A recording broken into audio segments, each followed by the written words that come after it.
After Duction, to be read only after you have looked over most of the table of contents outlined for my projects.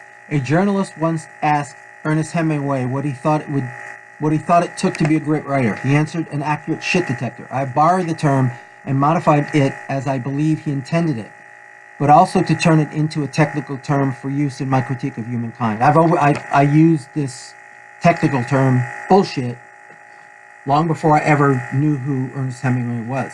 Either way, I maintain that I have the most sensitive, accurate, and powerful bullshit detector in human history.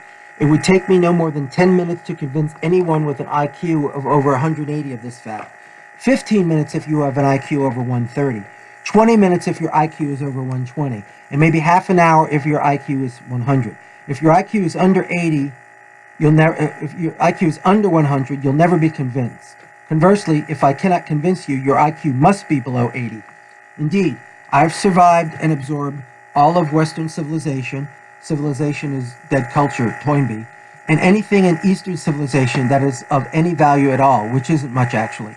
And I've discovered, sadly, that I'm the first and so far the only human being in the history of history to be completely and totally free of any and all bullshit.